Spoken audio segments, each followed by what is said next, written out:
አንዳንድ ሰዎች ጌታን ተቀበል ይላሉ እንዴ ጌታን ተቀበለን ጌታ የተቀበላቸውን አለመቀበል ከመጽሐፍ ቅዱስ ሐሳብ ውጪ ነው ድንግል ማርያም ወላዲት አምላክ ቅድመ ጸኒስ ጊዜ ጸኒስ ድህረ ጸኒስ ቅድመ ወሊድ ጊዜ ወሊድ ድህረ ወሊድ ከመጽነሷ በፊት ድንግል ነች በጸነሰች ጊዜ ድንግል ነች ከጸነሰችም በኋላ ድንግል ነች ከመውለዷ በፊት ድንግል ነች በወለደች ጊዜ ድንግል ነች ከወለደችም በኋላ ድንግል ነች እናትም ናት ድንግልም ናት ክብር ይግባት ወላዲት አምላክ እግዚአብሔር ግን ከድንግል ማርያም ጋር ነው ስንል በልጅነት ነው በስጋ ወልዳው ነው እኛ አባታችን ብለን የምንጠራውን እሷ የምትጠራው ልጄ ብላ ነው እኔ በዚያ ዘመን ብኖር ኖሮ ጌታን ወልደው ነበር ብለው በድፍረት የሚናገሩ ሰዎች አሉ ስራ ያገኘን ሰዎች አሉ እንቆቅልሻችን የተፈታልን ታሪካችን የተቀየረልን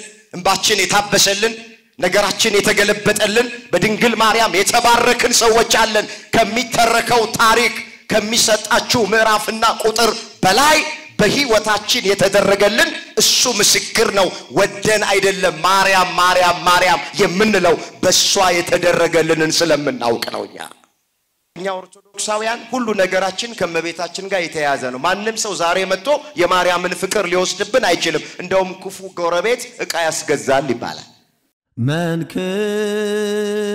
መንክር እግዚአ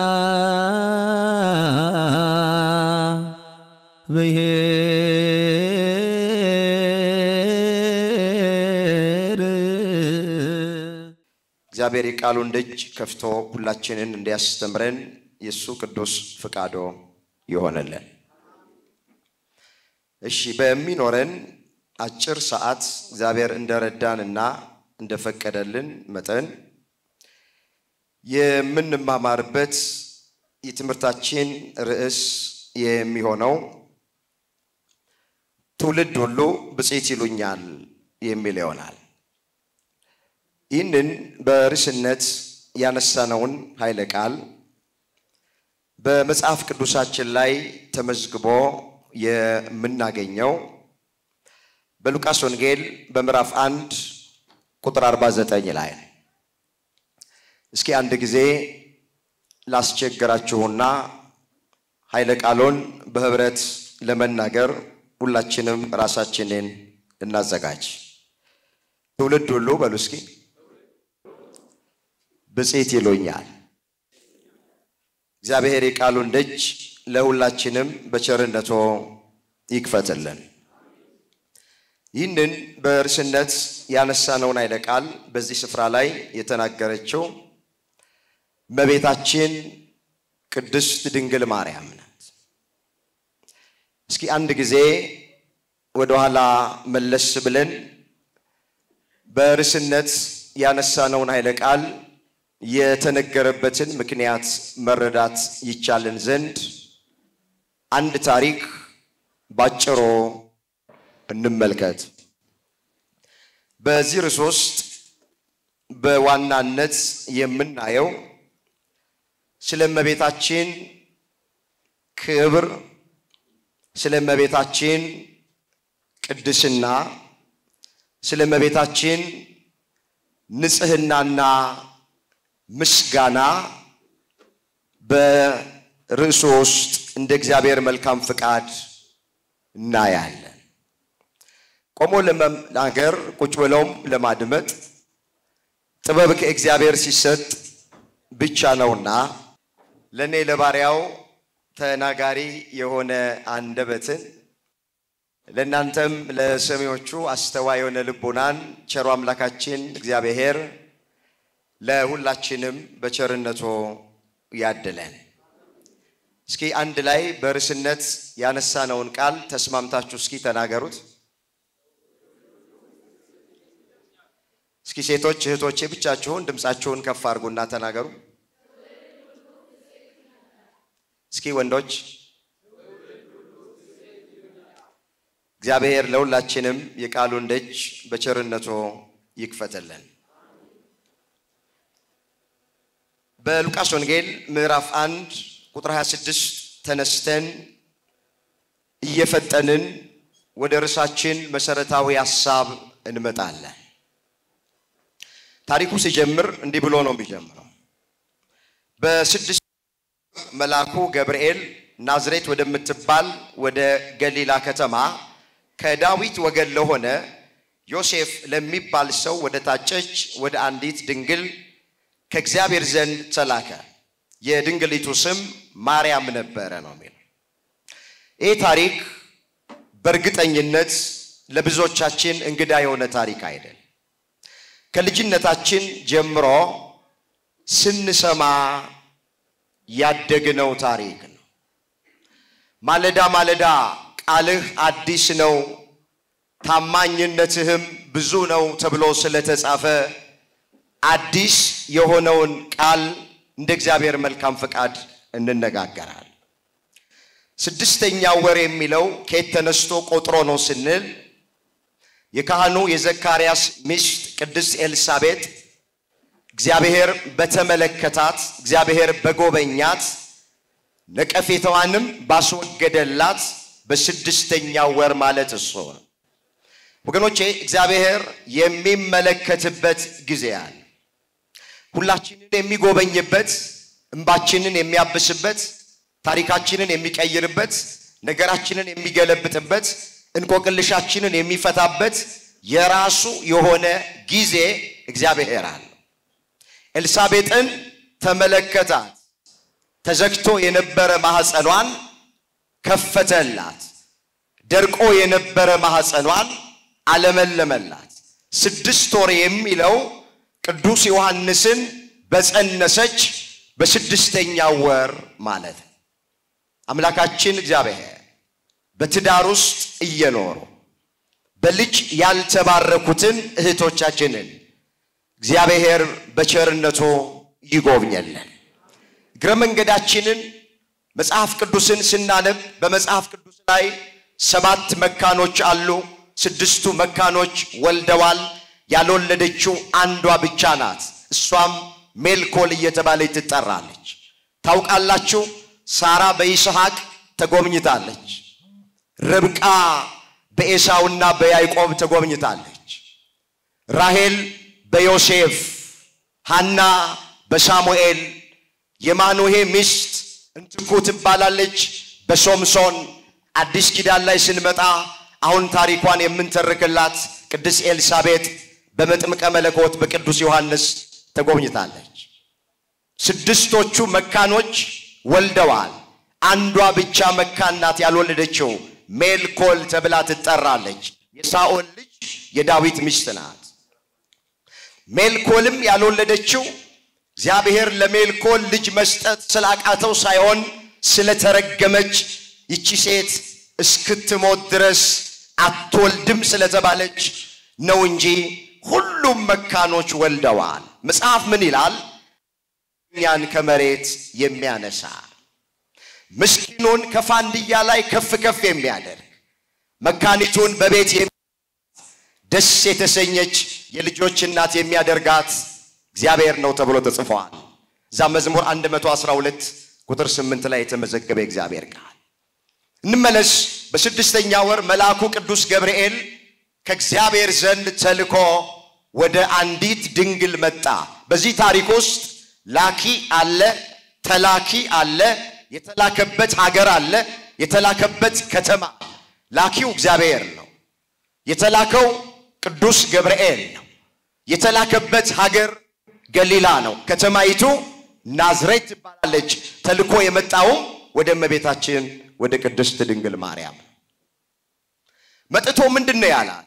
ጸጋ የሞላብሽ ሆይ ጌታ ካንቺ ጋር ነውና ደስ ይበልሽ አላት።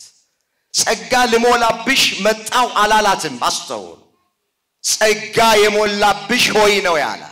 በዚያን ዘመን የነበሩት ህዝቦች ጽድቃቸው እንደ መርገም ጨርቅ ሆነባቸው ነበር። በደላቸው እንደ ንፋስ ወስዷቸው ነበር። ኃጢአታቸውም እንደ ቅጠል አርግፏቸው ነበር። በእነዚህ ህዝቦች መካከል እመቤታችን እየኖረች ጸጋ ግን የተሞላች ነበረች። ስሟ የተመሰገነ ይሁን። በትንቢተ ኢሳይያስ ምዕራፍ 64 ቁጥር 6 ላይ ምን ተብሎ ነው የተጻፈው? ሁላችን እንደ እርኩስ ሰው ሆነናል፣ ጽድቃችንም እንደ መርገም ጨርቅ ሆኖብናል በደላችን እንደ ንፋስ ወስዶናል ኃጢያታችንም እንደ ቅጠል አርግፎናል ነው የሚለው መጽሐፍ ኢሳይያስ 64 ቁጥር 6 ላይ የተመዘገበ የእግዚአብሔር ቃል በእነዚህ ህዝቦች መካከል እመቤታችን እየኖረች አስቀድማ በአምላክ ልቡና ታስባ ስለነበረ ጸጋ የሞላባት ነበረች ምን የሞላባት ነበረች ንገሩኝ ምን የሞላባት ይውላችሁ አንድ ሰው ወይ አንድ ጸጋ ወይ ሁለት ጸጋ ሊሰጠው ይችላል ማንንም ሰው ከፍጥረታት መካከል ከመቤታችን በስተቀረ ጸጋ የሞላበት ማንንም የለም ቅዱስ ጳውሎስ ምንድነው ያለው የጸጋ ስጦታ ልዩ ልዩ ነው መንፈስ ቅዱስ ግን አንድ ነው አለ አገልግሎት ልዩ ልዩ ነው ሁሉን በሁሉ የሚያደርግ እግዚአብሔር ግን አንድ ነው ተብሎ ተጽፏል ዘአንደኛ ቆሮንቶስ ምዕራፍ 12 ቁጥር 4 ላይ ለአንዱ የማስተማር ጸጋ ይሰጣዋል አለ ሐዋርያው ለአንዱ መናፍስትን የመለየት ጸጋ ይሰጣዋል አለ ለአንዱ ተአምራት የማድረግ ጸጋ ይሰጣዋል ለአንዱ የመዘመር የማመስገን ጸጋ ይሰጣዋል አሁን እዚህ ውስጥ የተለያየ ጸጋ ያለን ሰዎች አለ የመዘመር ጸጋ ያለን ሰዎች አለን የማስተማር ጸጋ ያለን ሰዎች አለን የመቀደስ ጸጋ ያለን ሰዎች አለን መቅደስ ውስጥ ገብተን የመቀደስ ጸጋ ያለን ሰዎች አለን ብቻ አንድ ሰው ወይ ሁለት ጸጋ ይሰጣዋል ማንንም ሰው በጸጋ ሙሉ መሆን አይችልም መቤታችን ግን መልአኩ እንደተናገረ ጸጋ የሞላባት ናት አባቶቻችን ምንድነው የሚሉት ምልዕተ ጸጋ ይላቷል ጸጋን የሞላባት ነበረች ሁሉም ጸጋ እመቤታችን ጋር አለ ክብር ይግባት ወላዲተ አምላክ ጸጋ የሞላብሽ ሆይ ጌታ ካንቺ ጋር ነውና ደስ ይበልሽ አላት ጌታ ከማጋ ነው አላት አቤት ይውላችሁ እግዚአብሔር ከኛ ጋራ ከመሆን በላይ ምንም ያስደስት ነገር አለ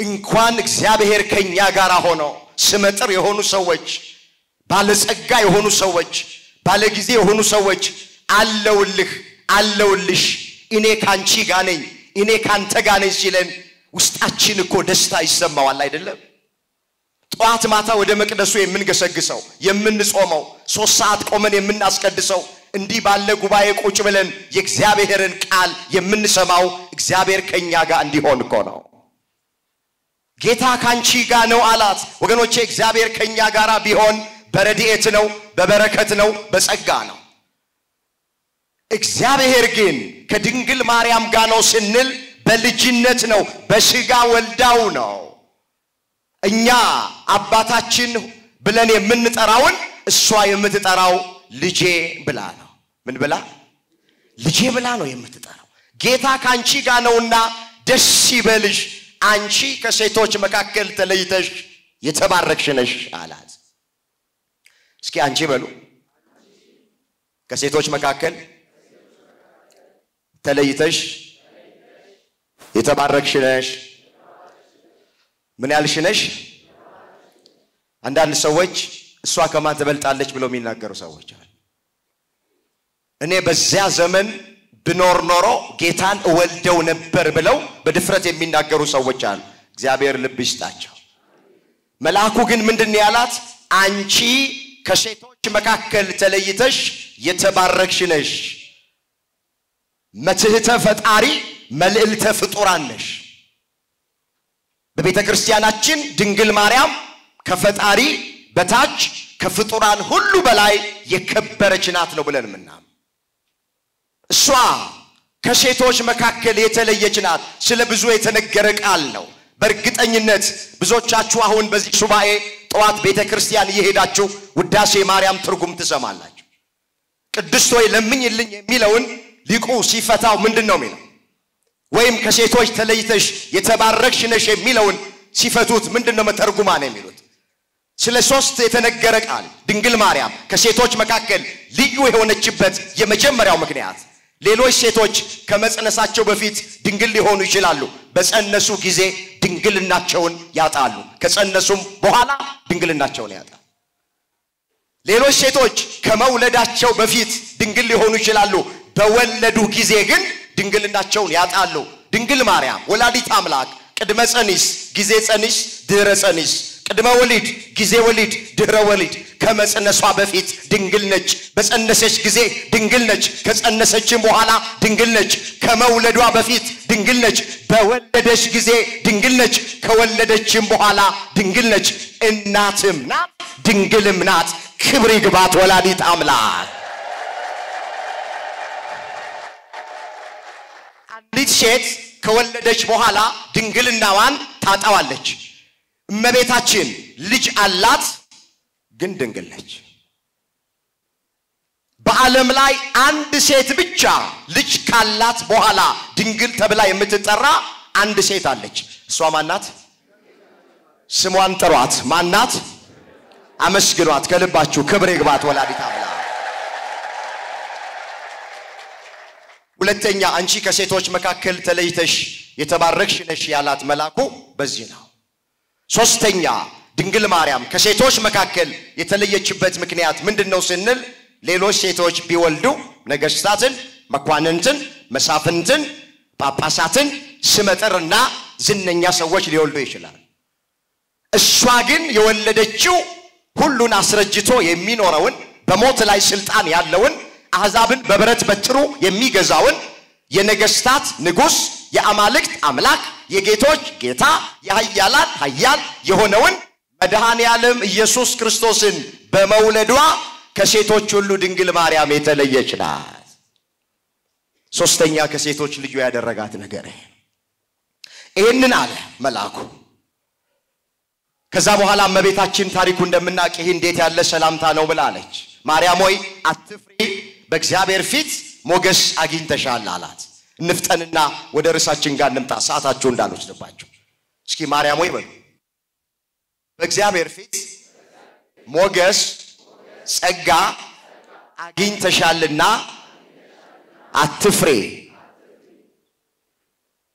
ምን አትበይ አትፍሪ አላት አሁን አንዳንድ ሰዎች መልአኩ በተገለጠ ጊዜ አትፍሪ ብሏታል ብለው የሚናገሩ ሰዎች አሉ ወገኖቼ ለመላእክት ፍርሃትን አርቆ የመናገር ልማድ ስላለ በዚያ ልማድ ነው የተናገረው እንጂ እመቤታችን መልአኩን ስታይ ስለፈራች አይደለም አትፍሪ አላት ታውቃላችሁ መጽሐፍ ቅዱስ የምታነቡ ሰዎች በብሉይ ኪዳን ለጌዲዮን ሲገለጥ መልአኩ አትፍራ ብሎታል ሙሴን አትፍራ ብሎታል ዳንኤልን አትፍራ ብሎታል ወደ አዲስ ኪዳን ስንመጣ የቤተልሔም እረኞችን አትፍሩ ብሏቸዋል ካህኑ ዘካርያስን አትፍራ ብሎታል በዚያ ልማድ እመቤታችንን አትፍሪ አላት በእግዚአብሔር ፊት ሞገስ አግኝተሻል ይውላችሁ ሞገስ ማለት ተቀባይነት ማለት ሞገስ ማለት ምን ማለት ነው አቤት ተቀባይነት ማለት ነው በእግዚአብሔር ፊት ሞገስ የነበራቸው እነ አብርሃም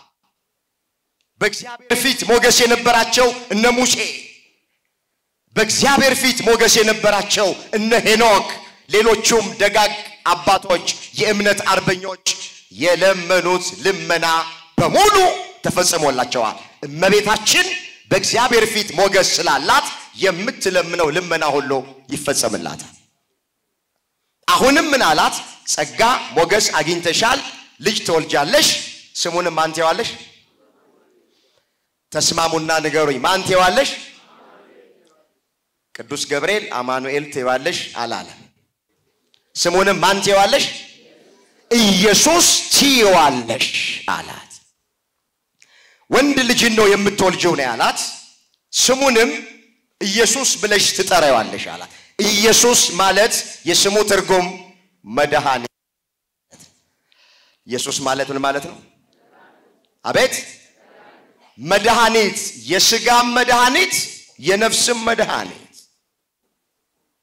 ወገኖቼ ይሄ ስም ከስሞች ሁሉ በላይ የሆነ ስም ነው ጉልበት ሁሉ እንዲንበረከኩለት የታዘዘ ስም ነው አጋንንት የሚንቀጠቀጡለት ስም ነው የዳንበት ስም ነው የምንድንበትም ስም ነው ወንድ ልጅን ትወልጃለሽ ስሙንም ማን ትይዋለሽ ወንድ ስለማላውቅ እንዴት ይሆንልኛል አለች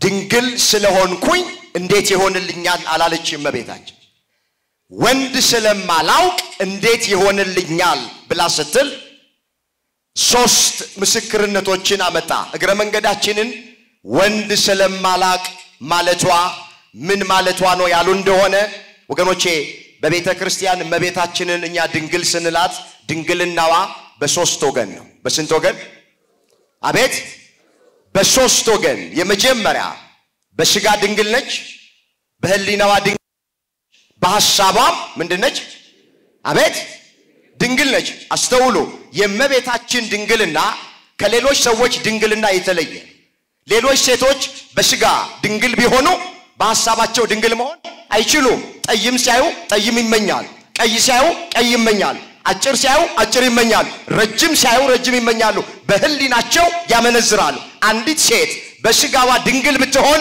በህሊናዋ ድንግል መሆን አትችልም እመቤታችንን እኛ ድንግል ናት ስንላት ድንግል በህሊናዋ በሐሳቧ በስጋዋ ወንድ ስለማላውቅ ይህ እንዴት ይሆንልኛል ማለት እኔ የማግባትም ሐሳብ የለኝም የመውለድም ሐሳብ የለኝም ስለ ተቃራኒ ጾታ ስለ ወንድ አስቤ አላውቅም ማለት ነው ያሳብም ድንግልና ነው ያላት እሷ ከዛ ሶስት ምስክርነት አመጣ ምስራቹን እንድትቀበል አንደኛ ምን አላት መንፈስ ቅዱስ ባንቺ ላይ ይመጣል አላት ሁለተኛ እነሆ ዘመድሽ ኤልሳቤጥ ካረጀች በኋላ አሁን እግዚአብሔር ጎብኝቷታል 6 ወር ሆኗታል አላት ሶስተኛ በእውኑ ለእግዚአብሔር የሚሳነው ነገር አለን አላት ሶስት ማስረጃዎች አመጣ የምስራቹን አሜን ብላ በጸጋ እንድትቀበል እንዳትረሱ የመጀመሪያው ምንድነው ያላት ስራውን የሚሰራው መንፈስ ቅዱስ ነው አላት ስራውን የሚሰራው ማን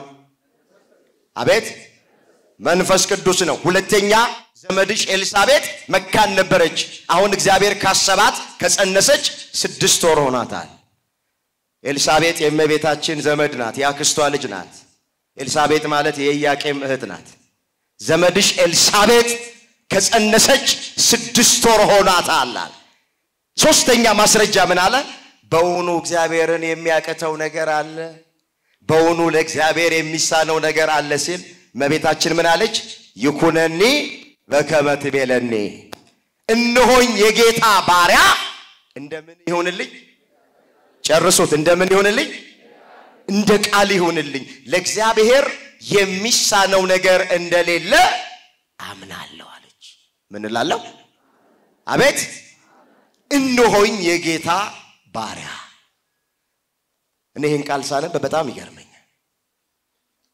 እነሆኝ የጌታ እናት አላለች እነሆኝ የጌታ ባሪያ ያለች መልአኩ ቃል ለቃል ያናገራት ጌታችን መድኃኒታችን ኢየሱስ ክርስቶስን ጸንሳ የእግዚአብሔር ልጅ ኢየሱስ ክርስቶስን ለመውለድ ተመርጣ መቤታችን ለመልአኩ የመለሰችለት እነሆኝ የጌታ ባሪያ ያለች ራሳችንን እንደ መቤታችን ዝቅ እንድናደርግ ሁላችንን በቸርነቱ ይርዳል መጽሐፍ ሁሉን ባደረጋችሁ ጊዜ የማንጠቅም ባሪያዎች ነን በሉ ተብሎ ነው የተጻፈው እዛ ሉቃስ 17 ቁጥር 10 ላይ እስኪ ቃሉን ከኔ ተናገሩ ሁሉን ባደረጋችሁ ጊዜ የማንጠቅም ባሪያዎች ነን በሉ ይውላችሁ የክርስትና ልዩ ምልክቷ ትህትና ናት ትህትና ማለት ከኔ ባልንጀራ ይሻላል ማለት ትህትና ማለት ከኔ ወንድሜ ይሻላል ማለት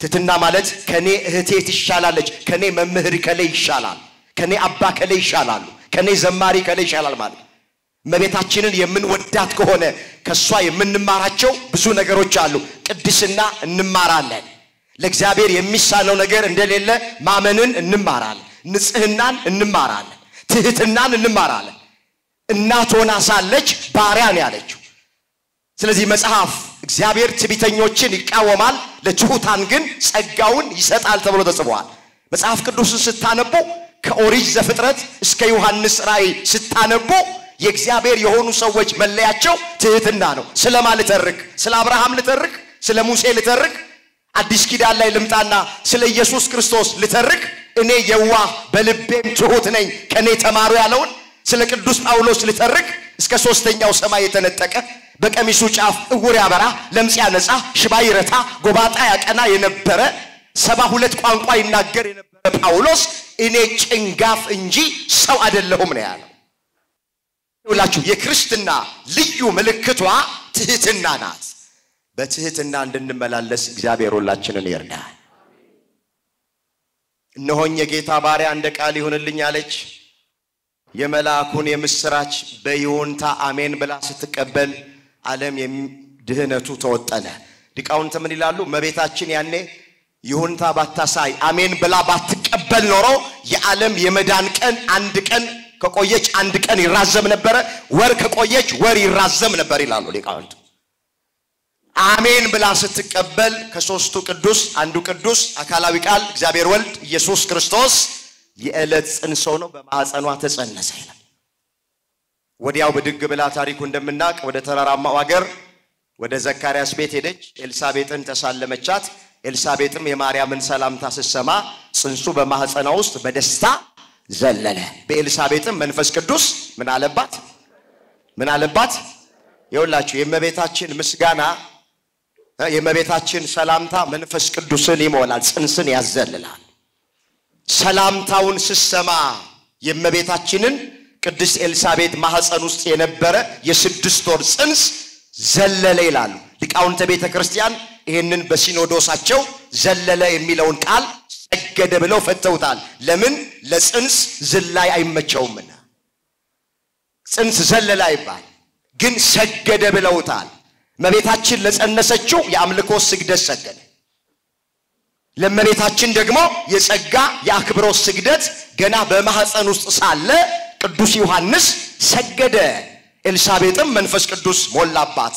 በታላቅ ድምጽ ጮኻ የመላኩን ምስጋና ደገመችው። ምን ብላ? የጌታ እናት ወደኔ ትመጣ ዘንድ እንዴት ይሆናል? እሺ የተባረክሽ ነሽ፣ የማህፀንሽን ፍሬ የተባረከ ነው አለች። እስኪ የጌታ እናት በል ወደኔ ትመጣ ዘንድ እንዴት ይሆናል? እነሆ የሰላምታሽ ድምጽ በጆሮዬ በገባ ጊዜ ጽንሶ በደስታ ዘለለ። የጌታዬ እናት ነው ያለችው። ወደኔ ትመጣ ዘንድ እንዴት ይሆንልኛል? ለምን? የተለመደው ገረድ ወደ እመቤቷ ትሄዳለች እንጂ እመቤት ወደ ገረድ አትመጣም። ኤልሳቤጥ ራሷን ዝቅ አረገች። ምንም ዘመድ ብትሆን ምንም ታላቅ ብትሆን አልተመጻደቀችም። እኔ እኮ ታላቅ ነኝ አላለች። የጌታዬ እናት ወደኔ ትመጣ ዘንድ እንዴት ይሆንልኛል አለች። እኔ ወደ አንቺ ልመጣ ይገባኛል እንጂ እንዴት አንቺ ወደኔ ትመጫለሽ አለች። እኛ አንዳንድ ጊዜ ከሰው ጋር ስንቀራረብ ከሰው ጋር ስንለማመድ ያንን ሰው እንንቃለን። ምንድነው የሚባለው? የቄስ ሚስት የባሏን መስቀል አትሳለምም ይባላል።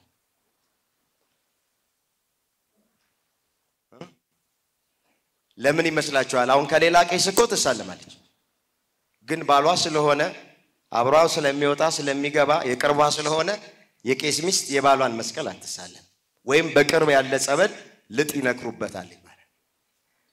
ኤልሳቤጥ ግን እንደዛ አላደረገችም። እኛ ብዙዎቻችን የሆነ ሰው እስክንቀርብ ነው በሩቅ የምንፈራውን ሰው ስንቀርበው ብዙዎቻችን እንደዚህ። ኤልሳቤጥ ዘመድም ብትሆን ታላቅም ብትሆን ምንድነው ያለችው? የጌታዬ እናት ወደኔ ትመጣ ዘንድ እንዴት ይሆንልኛል አለች። ከዛ ምስጋናን አቀረበች። ዝቅ ብሎ ምን ይላል? ከጌታ የተነገረላት ቃል ይፈጸማልና ያመነች ብጽዕት ናት አለች። እስኪ ከጌታ በሉ። ድምጻችሁ አነሰ፣ ራባችሁ መሰለኝ። ከጌታ የተነገረላት ቃል ይፈጸማልና ያመነች ብጽዕት ናት። ዝቅ ብሎ እመቤታችን በርዕስነት ያነሳነውን ቃል ተናገረች። እነሆ ከዛሬ ጀምሮ አለች ትውልድ ሁሉ ብጽዕት ይሉኛል አለች።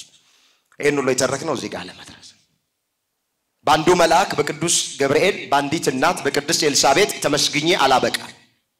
ከዛሬ ጀምሮ አለች ትውልድ ሁሉ፣ ትውልድ 3 ነው። ትውልደ ካም፣ ትውልደ ሴም፣ ትውልደ ያፌት ነው። ከዚህ ወጣ ትውልድ ብጽዕት ብሎ ያመሰግኑኛል። እስኪ አንድ ሁለት ነገሮች ባለኝ አጭር ደቂቃ ውስጥ ተመልክተን ትምህርታችንን እንጠቅላለን። ለምንድነው እመቤታችንን እኛ ኦርቶዶክሳውያን የምናመሰግናት? ወገኖቼ እመቤታችንን የምናመሰግንበት የመጀመሪያው ምክንያት በብሉይ ኪዳን የተጻፈውን አንድ ቃል አብነት አድርገን ቃሉ ምን ይላል? ጻድቃን ወይ በእግዚአብሔር ደስ ይበላችሁ ለቅኖች ምስጋና ይገባቸዋል ተብሎ በመዝሙር 32 ቁጥር 1 ላይ ተመዝግቧል። እስኪ ጻድቃን ወይ በሉ በእግዚአብሔር ደስ ይበላችሁ ለቅኖች ምስጋና ይገባቸዋል።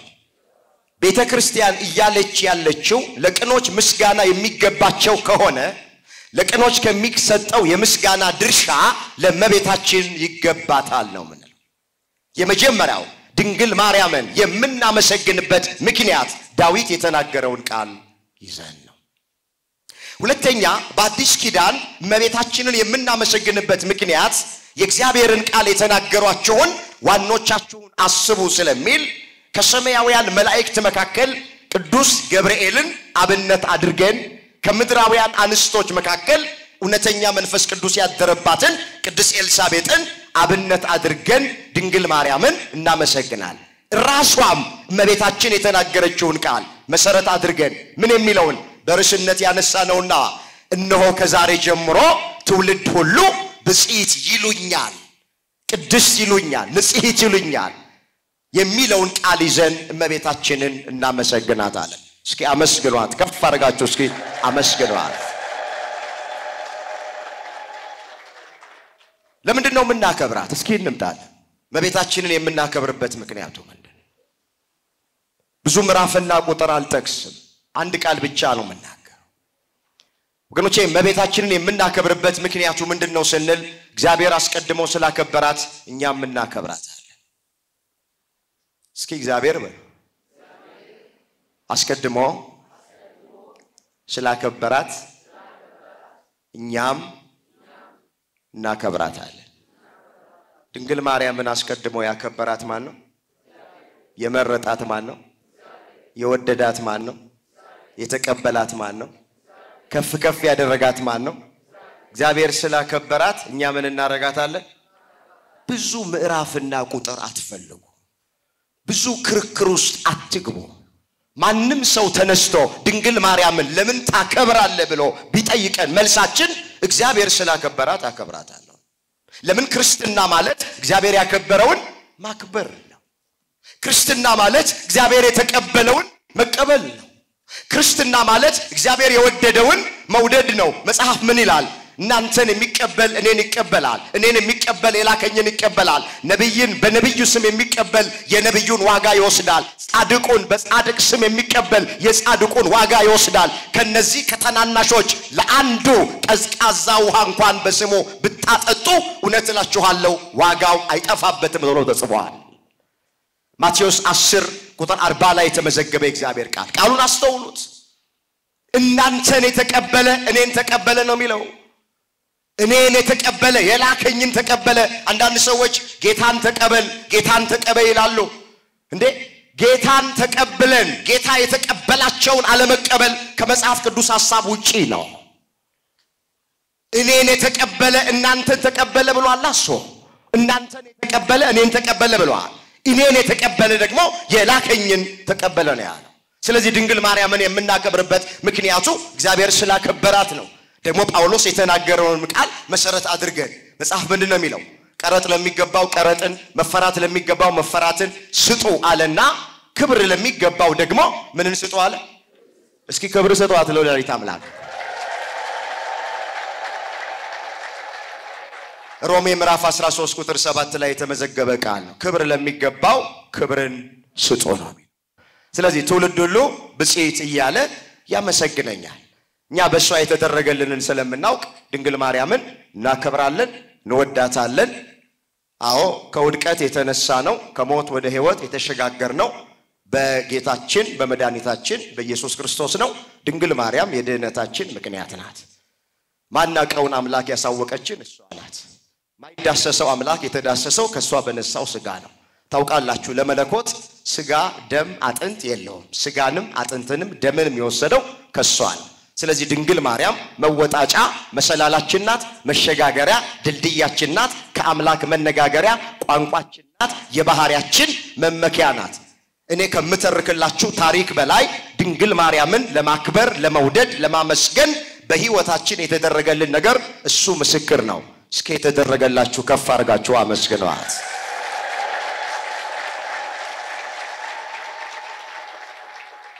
ጤና አተን የነበርን በስሟ ተማጽነን ጤና ያገኘን ሰዎች አለን እውነት አሰ ልጅ አተን የነበርን በስሟ ተማጽነን ልጅ ያገኘን ሰዎች አለን ስራ አተን የነበርን ሰዎች ስም ተማጽነን ስራ ያገኘን ሰዎች አለን ቆቅልሻችን የተፈታልን ታሪካችን የተቀየረልን እንባችን የታበሰልን ነገራችን የተገለበጠልን በድንግል ማርያም የተባረክን ሰዎች አለን ከሚተረከው ታሪክ ከሚሰጣችሁ ምዕራፍና ቁጥር በላይ በህይወታችን የተደረገልን እሱ ምስክር ነው ወደን አይደለም ማርያም ማርያም ማርያም የምንለው በሷ የተደረገልንን ስለምናውቅ ነውኛ ይሄን ስም ማንንም ሰው ሊያስጠለን አይችልም ገና በእናታችን ማህፀን ሳለን ነው ይሰማነው አንዲት ሴት ስትጸንስ ጎረቤት መጥቶ ምንድነው የሚላት ማርያም ምን ትበልሽ ትቅረብሽ ነው የሚባል ታቆም እንዴ እሺ ስትወልድስ ምንድነው ምን አራስ ቤት ስንገባ ጠይቀን ስንወጣስ የተወለደው ሕፃን ልጅ አልጋ ላይ ሲጫወት ማን ያጫወተች ነው የሚባል አቤት በልጅነታችን ሌባና ፖሊስ ስንጫወት መውጫ መንገር ስናጣ የምን መንገር ስጠይን የዛሬ ላይ አርገውና ሴቶች እህቶቻችን ላይ ፊታቸው ላይ ጥቁር ጠባሳ ሲወጣ ማን ሳመቻት ነው የሚባለው አንቺ አሁኑን አይደለም የበፊቱን በሰማይ ላይ ቀስተ ደመና ስናይ አረንጓዴ ቢጫ ቀይ የማን መቀነት ነው የሆነ የሚያስደነግጥ ነገር ስንሰማ የማንን ብቅል እየፈጨው ነው ብሎ የሚባለው ስለዚህ ሁላችሁ እኛ ኦርቶዶክሳውያን ሁሉ ነገራችን ከመቤታችን ጋር የተያያዘ ነው ማንንም ሰው ዛሬ መጥቶ የማርያምን ፍቅር ሊወስድብን አይችልም እንደውም ክፉ ጎረቤት ዕቃ ያስገዛል ይባላል ፍቅራችን ይጨምራል መውደዳችን ይጨምራል ምስጋናችን ይጨምራል አክብሮታችን ይጨምራል ለምን በሷ የተደረገልንን ስለምናውቅ በሷ ያገኘነውን ስለምናውቅ ነው ስለዚህ ይሄንን መርሃ ግብር ያዘጋጃችሁ ሲሳይ በገና የዜማ መሳሪያ ማሰልጠኛና ሌሎች ወንድሞቼ እህቶቼ ማስተዋቂያውን እንዳየው በጣም ነው የምትመሰገኑት በርቱ ቀጥሉ የሚቀጥለው ደግሞ ከአዳራሽ ውጪ ሆናችሁ ከዚህ ከሙቀቱ ውጪ ብዙ አሁን ሰው ተጨንቆ ነው ያለው ሙቀቱ ውስጥ ነው ያለው ውጪ ሆነን ደግሞ በስፋት በቤተክርስቲያን በአውደ ምሕረት በጉባኤ ላይ በዚህ በፍልሰታውም ሊሆን ይችላል ብቻ በሚመቸው ቀን መቤታችንን እንዳመሰግናት እንድናከብራት ከፍ ከፍ እንድናደርጋት ያምላካችን እግዚአብሔር ቅዱስ ፈቃዶ ይሆነልን ማርያምን ተወዷታላችሁ ሰውየውን ጠየቁት አሉ ማርያምን ተወዳታለህ ወይ ተብሎ ሲጠየቅ እንዴ ወድጄ ነው እንዴ መወዳት ከግንድ የሚያላትም ልጅ አላት እኮ አላ እኛ ከግንድ የሚያላትም ልጅ ስላላት ሳይሆን ቅድም እንዳለን በሷ ያገኘነውን ስለምናውቅ አባሪያቆስ እንደተናገረ የመጨረሻ ቃል ይሁን የተሰጠኝን ደቂቃ ጨርሻለሁ ማርያም ወይ እንወድሻለን ከፍ ከፍም እናደርግሻለን እውነተኛውን መብል አማኑኤልን እውነተኛውን መጠጥ መድኃኔ ዓለምን ወልደሽልናልና ነው በቃ ጌታችን መድኃኒታችን ኢየሱስ ክርስቶስን ወልዳ በመስጠቷ ብቻ ድንግል ማርያም ትወደዳለች ትከበራለች ከፍ ከፍ ትደረጋለች ጣይሟን ባንደበታችን ፍቅሯን በልባችን ትሳልብን ለአባሪያቆስ ለቅዱስ ኤፍሬም ለቅዱስ ያሬድ ለዜና ማርቆስ ለባስሊዮስ የተለመነች ወላዲተ አምላክ ለሁላችንም ትለመነን ትውልድ ሁሉ በጽይት ይሎኛል ይቆይ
ስለዚህ ማርያም ሆይ ከፍ አድርግሻለሁ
ውድ የመንክር ሚዲያ ተከታታዮች እንግዲህ በዚህ ሚዲያ መንፈሳዊ ዝማሬዎችን ስብከተ ወንጌሎችን አዳዲስ እውነተኛ መረጃዎችን በዚህ ሚዲያ ታገኛላችሁና የዚህ ሚዲያ ቤተሰብ እንድትሆኑ ስንል በአክብሮት እንጠይቃለን የመንክር ሚዲያ ታዳሚዎች ሰብስክራይብ ላይክ ሼር ማድረጋችሁን ለሰዎች ማጋራታችሁን አትተው እናንተ የተጠቀማችሁበትን ለሰዎች አጋሩ እናንተ መልእክት ያገኛችሁበትን ሰዎች ጋር እንዲደርስ አድርጉ ይሄንንም የምታደርጉት ሰብስክራይብ ላይክ ሼር በማድረግ ነውና ለሁሉም ተደራሽ እንዲሆን ስል በትግስት ስመጠይቃለሁ መንክር ሚዲያ እኔም ሰብስክራይብ አድርጋለሁ እናንተም አድርጉ መንፈሳዊ መዝሙሮችን መንፈሳዊ ስብከቶችን እንደዚሁም ደግሞ ወቅታዊ የሆኑ የቤተ ክርስቲያን ጉዳዮችን መመልከት ማየት መስማት ከፈለጋችሁ በተለያየ ሶሻል ሚዲያ ላይ መንክር ሚዲያ እንድትከታተሉ እጋብዛችኋለሁ መንክር እግዚአ